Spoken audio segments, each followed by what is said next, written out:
আর এখন যে খবরে নজর রাখবো, আরজিকর কাণ্ডের পর বাংলার বিধানসভায় পাশ হওয়া অপরাজিতা বিল ফেরত পাঠালেন রাষ্ট্রপতি।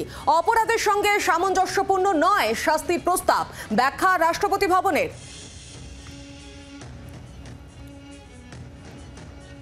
গত বছরের অগাস্টে আরজিকর হাসপাতালে মহিলা চিকিৎসকের ধর্ষণ করে খুনের ঘটনা নিয়ে উত্তাল হয়েছিল গোটা রাজ্য রাজনীতি।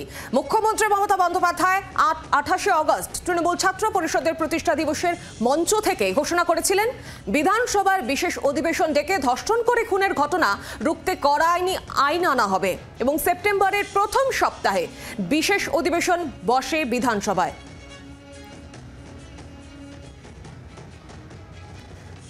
বিস্তারিত জানবো এই নিয়ে আমার সঙ্গে রয়েছেন টেলিফোন লাইনে প্রতিনিধি শ্রেয়শ্রী গাঙ্গুলি।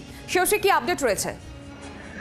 দেখো, এক্ষেত্রে আমরা যেটা জানতে পারছি যে রাষ্ট্রপতি ভবন থেকে সেক্ষেত্রে এই গোটা অপরাজিতা বিল নিয়ে সেক্ষেত্রে স্বরাষ্ট্র মন্ত্রকের কাছ থেকে জানতে চাওয়া হয় যে তাদের কি মত, এবং সেখানেই স্বরাষ্ট্র মন্ত্রকের পক্ষ থেকে যে তথ্য দেওয়া হয়েছিল রাষ্ট্রপতি ভবনে, সেখানে কিন্তু এই মৃত্যুদণ্ড প্রসঙ্গে আপত্তি জানানো হয়েছিল এবং যেখানে বলা হয়েছিল যে মৃত্যুদণ্ডের কথা যেটা বলা হচ্ছে সেটা অত্যন্ত কড়া এবং সেটা যে পরিমাণ যে দোষ, সেই দোষের পরিপ্রেক্ষিতে মৃত্যুদণ্ড অত্যন্ত অনেক বেশি কঠিন শাস্তি, এরকমটাই কিন্তু একটা মত প্রকাশ করা হয়েছিল।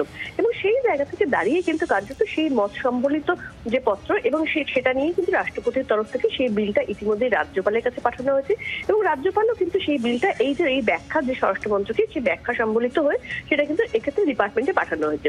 এখন প্রশ্ন হচ্ছে এক্ষেত্রে এবার ডিপার্টমেন্ট কি করবে, যেটা সূত্র মারফত জানা যাচ্ছে যে এক্ষেত্রে এই মুহূর্তে কিন্তু আইনি পরামর্শ নিচ্ছে ডিপার্টমেন্ট। তার কারণ এক্ষেত্রে মূলত যেটা বিষয় হয়ে দাঁড়িয়েছে, এক্ষেত্রে এই যে বিলটা, সেই বিলটা এক্ষেত্রে বিধানসভা সর্বসম্মতিক্রমে পাশ হয়েছিল, কিন্তু সেটা একেবারে দেশের যিনি সাংবিধানিক প্রধান অর্থাৎ রাষ্ট্রপতির কাছ থেকে সেটা ফেরত চলে এসছে সাইন না হয়ে। ফলে সেই জায়গা থেকে দাঁড়িয়ে এই বিলটাকে যদি আবার পাঠানো হতে পারে বা এই বিলটার ক্ষেত্রে অন্য কোনো পথে যেতে পারে, সেই বিষয়টা সামগ্রিকভাবে কিন্তু এই মুহূর্তে আইনি পরামর্শ নেওয়া হচ্ছে, এমনটাই কিন্তু সূত্র মারফত জানা যাচ্ছে। অন্যদিকে আমরা দেখেছি যে তৃণমূল কংগ্রেস কিন্তু ইতিমধ্যেই গোটা বিষয়টা নিয়ে একেবারে প্রতিবাদের পথে নেমেছে, যেখানে সেক্ষেত্রে কুণাল ঘোষ তিনি গতকালই কিন্তু তার যে বক্তব্য, সেই বক্তব্যে তিনি এই বিষয় নিয়ে স্পষ্টত প্রশ্ন তুলেছেন যে মৃত্যুদণ্ডটা নিয়ে যেভাবে আপত্তি তোলা হয়েছে সেই বিষয়টা নিয়ে কিন্তু কার্যত তিনি প্রশ্ন তুলেছেন।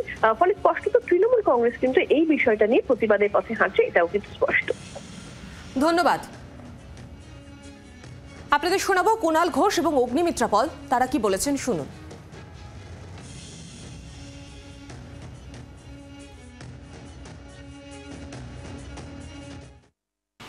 মাননীয় মুখ্যমন্ত্রী অপরাজিতা বিল রাজ্য বিধানসভা সেটা পাশ করেছিল।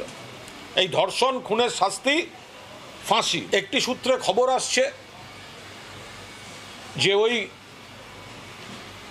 বিল অনুমোদন না দিয়ে সেটি নাকি রাজভবনে ফেরত এসে গেছে। আমাদের দাবি অপরাজিতা বিলকে অবিলম্বে অনুমোদন দিতে হবে, আর সেই বিল যদি অনুমোদন না দেয় তাহলে প্রমাণিত হবে যে মমতা বন্দ্যোপাধ্যায় মহিলাদের সুরক্ষায় যতটা উদ্বিগ্ন, বিজেপি ঠিক তার উল্টো।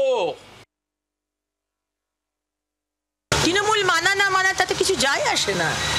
তৃণমূল বলবে আমি বিএনএস মানবো না, ভারতীয় ন্যায় সংহিতা, আমি অপরাজিতা বিল আনবো, তাতে কিছু যায় আসে না। মমতা ব্যানার্জি, আমরা জানি আপনার প্রধানমন্ত্রী হবার শখ। পশ্চিমবঙ্গে ডক্টর বি.আর. আম্বেদকরজির সংবিধান চলে না, আপনার সংবিধান চলে, এগুলো আমরা জানি। কিন্তু আপনি যদি বলেন যে আমি এসআইআর মানবো না, কেন? আপনি তো 2005 সালে বলেছিলেন 1 কোটি অনুপ্রবেশকারী এই পশ্চিমবঙ্গে ঢুকেছে, এই ভারতবর্ষে ঢুকেছে। তাহলে আজকে হঠাৎ কি হয়ে গেল যে 180 ডিগ্রিজ টার্ন? সরাসরি চলে যাব, আমার সঙ্গে রয়েছেন প্রতিনিধি বরুণ সেনগুপ্ত। বরুণের থেকে জেনে নেব যে এই অপরাজিতা বিল ফেরত পাঠানোর পর সোদপুরের অর্থাৎ পানিহাটির যে আরজিকর কাণ্ডে নিহত যে মহিলা চিকিৎসক, তার পরিবারের লোকজন কি বলছেন।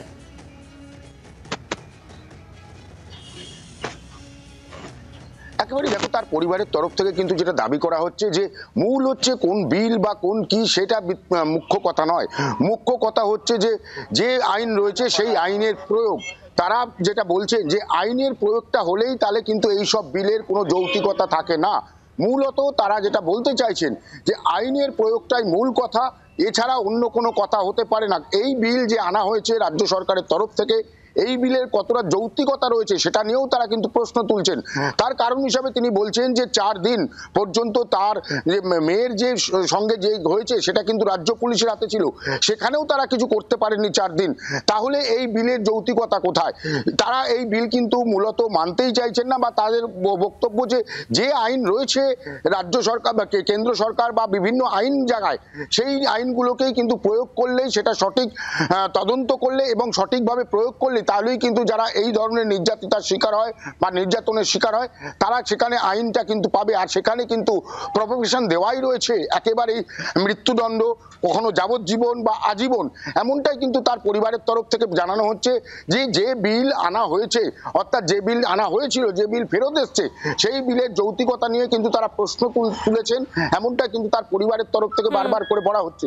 তার পরিবারের তরফ থেকে যেটা আরো জানানো হচ্ছে যে এই যে নির্যাতিতা যাকে মারা হয়েছিল তার যে একদমই বলুন। আপাতত ধন্যবাদ। আপনাদের শোনাবো নির্যাতিতার বাবার প্রতিক্রিয়া।